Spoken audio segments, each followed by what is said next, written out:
when you see Y at the end, when you're reading at the end of a longer word, multi-syllables, more than one vowel sounds that don't touch. If this is the case, and this has to be the case, it has to have more than one vowel sounds in it, more than one syllable, then this Y at the end will say E almost always. I'm going to say this is probably like a 90% of the time rule for reading. For spelling, we had a little bit of a different, we're thinking about spelling is a different percentage than reading. So for instance, like when you are seeing a word that ends with a y and it doesn't say E, that'll happen sometimes, like multiply, satisfy, but most of the time when you see a word that ends with Y, that Y will say E. It has to be a multi-syllable word because, and you're going to learn this, I think, next week, when Y is at the end of a single syllable word, it will say I. So the rule is it has to be a longer word, more than one syllable. When Y is at the end, it usually says E. Okay? So let's try reading these words then. I'll do the first one with you. This E will say because there are two consonants after it. Same with this E. It says because there are two consonants after it. Y at the end almost always says E. Y at the end almost always says E. Now just before I read that to you, I'm going to actually erase that for a second because I want you to see this up here. The vowels are A, E, I, O, U, and Y. Y is a vowel if it is not the first letter. It's a chant that I teach my kids. Y is a vowel if it's not the first letter. Has to be, it can't be the first letter of a word or a syllable. Usually it's a word. So Y is almost always a vowel. When the kids learn the Y sound, they always learn it as yeah, right? Y says yeah. Rarely. Hardly ever. But they just learn the consonant sound for Y first, which is a shame. Because Y is almost always a vowel. And they learn the vowels A, E, I, O, U. Well, what about that guy? So I'm going to try to change the planet and change that. But for now, I'll teach you. When Y is not the first letter, it's a vowel. So back to this. We have an we have an and we have an E at the end, a Y at the end that says E. So the sounds are d, m, p, E. Edempry, edempry, edempry. Okay, try yours over here. Get that R. The R is going to be the hardest word to grab when you're reading.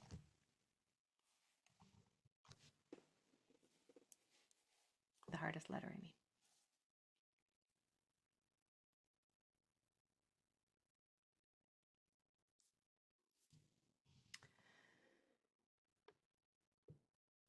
Okay.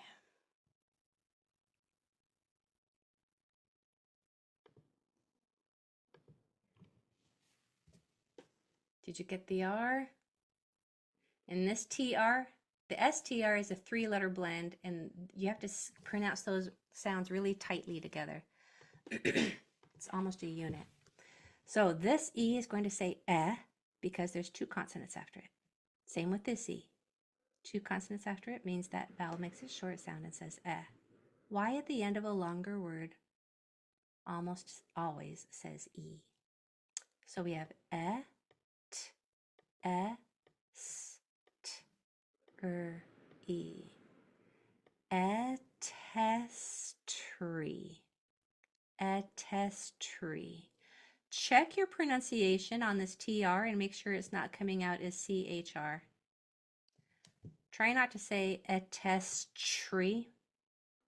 Say attestry, and your brain will thank you. And you might get hired as an audiobook reader because your enunciation will be so gorgeous. Okay, number 2. This E says because of the tap 2 rule. There's 2 consonants after it. Y at the end of a longer word usually says E. Longer word meaning that there are 2 vowel sounds that don't touch. The sounds are S, T, P, E. Steppy, steppy, steppy. Go ahead and try yours.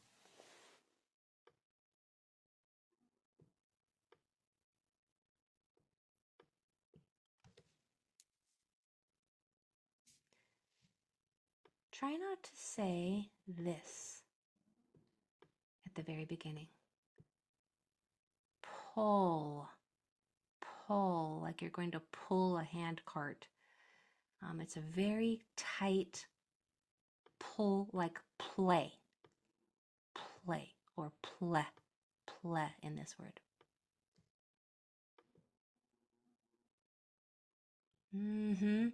So somebody just said, wait.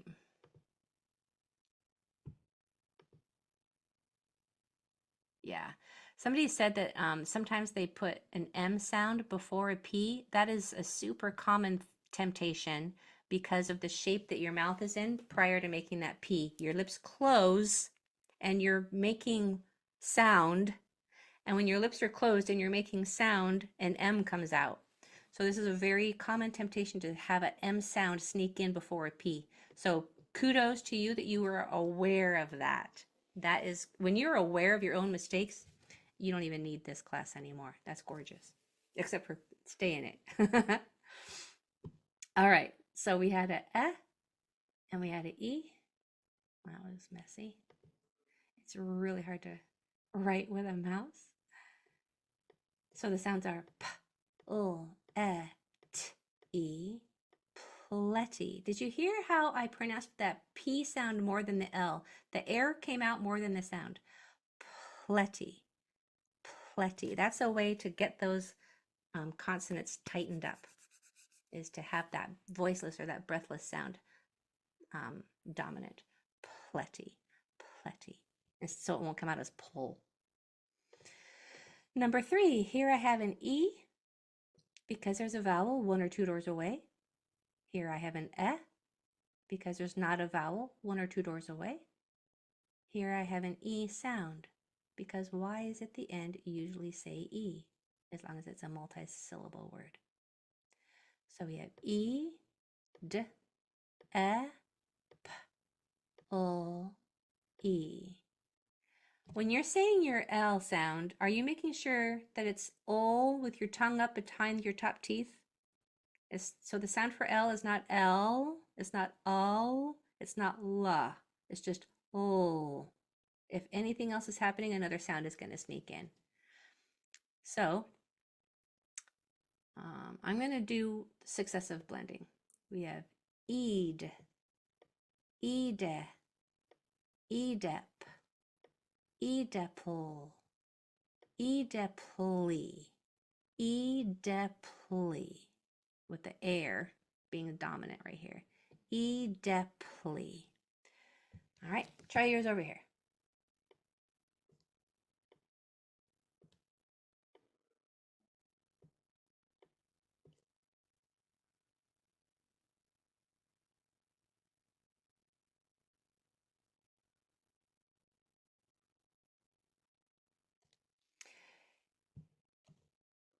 Okay, those of you who have your cameras on, I appreciate it, so I can kind of gauge how fast to go here. So we have E because of the tap 2 rule, because of the tap 2 rule, Y at the end of a longer word usually says E. So we have E, S, T, E. Blending them together successively. I like the word progressively. Successive blending is a term that is used in the reading world, and I think I'm going to change it. Do you guys dare me to change the world by changing? It's progressive. Oh, maybe it's successive. What does successive mean? Does anybody, can you tell me?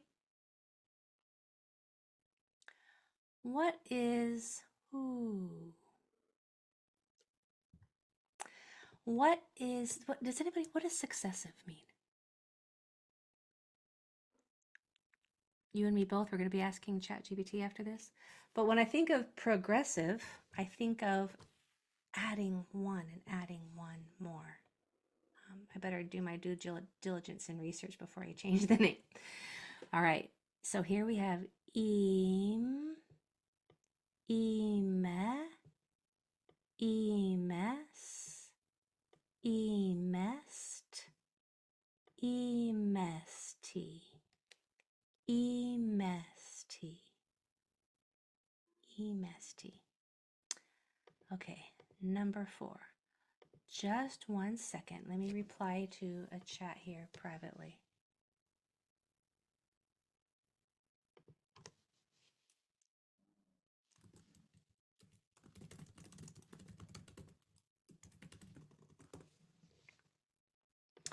Number 4.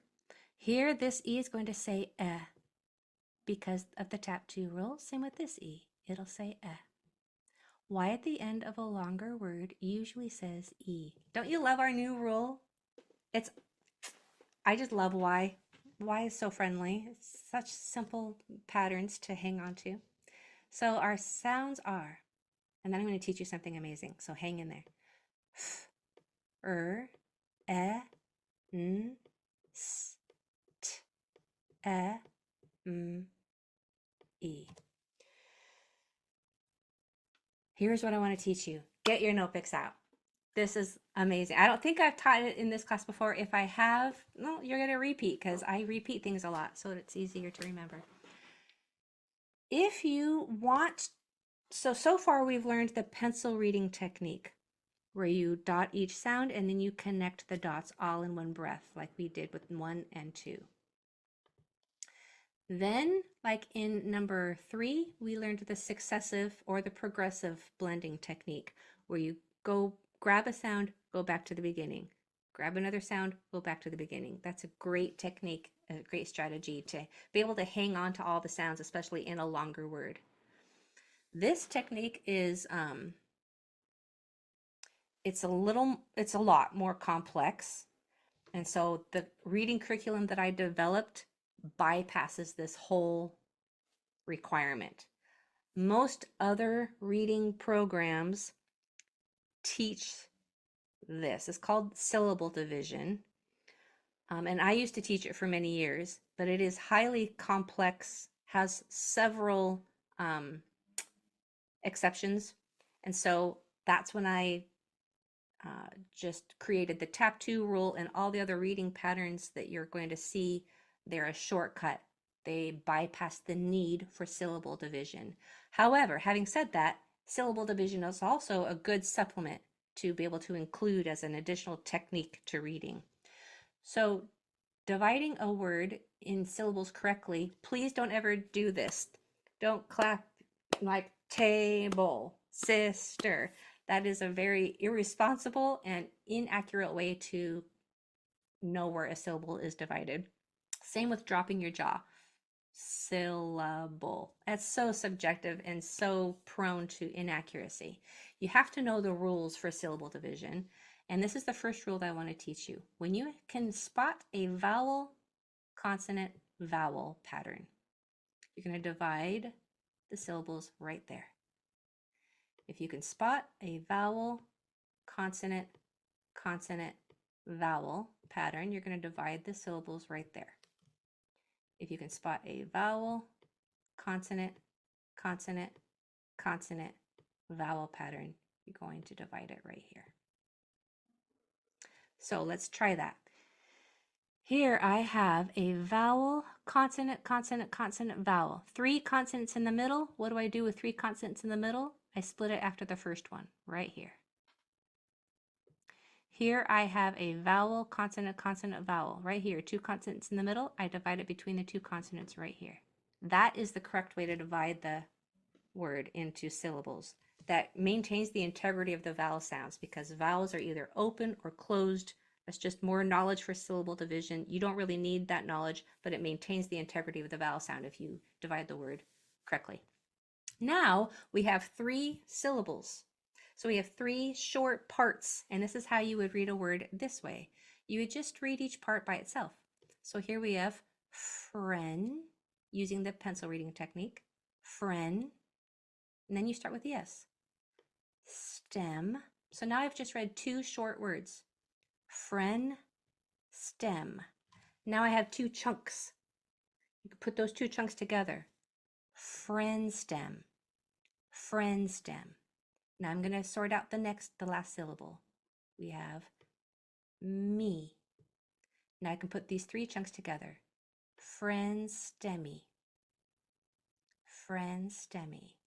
Would you like to try that on number 4? Go ahead.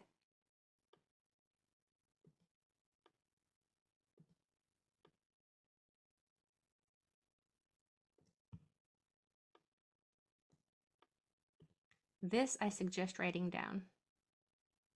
This is really good information for you to have.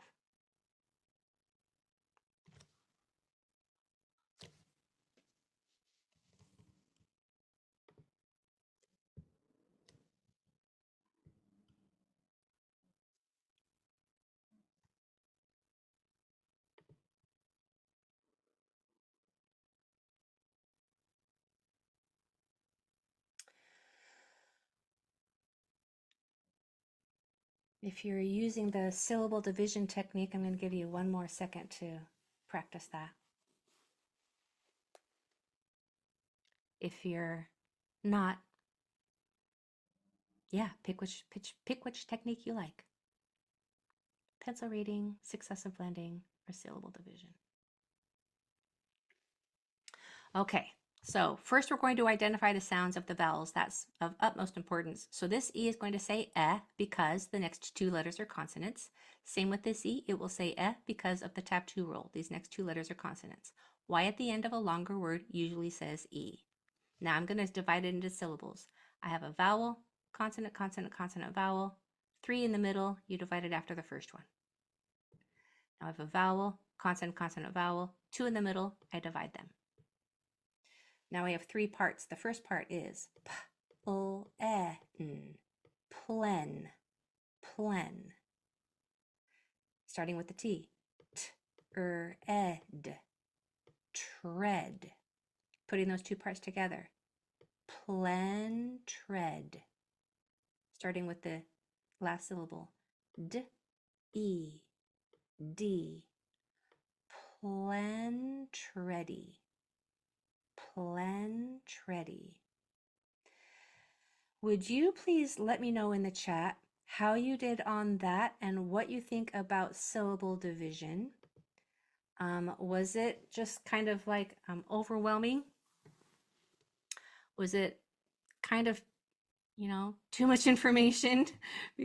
Or did you appreciate that extra strategy and technique?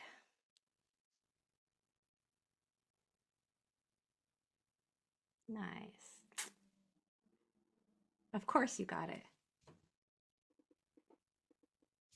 Fantastic. Yay. Okay. So what I'll probably do this year is remind you of all 3 techniques so that you have all 3 to draw on when you're approaching a word that you're unsure of. All right, everybody else, have a lovely weekend. We'll see you on Tuesday. Bye-bye.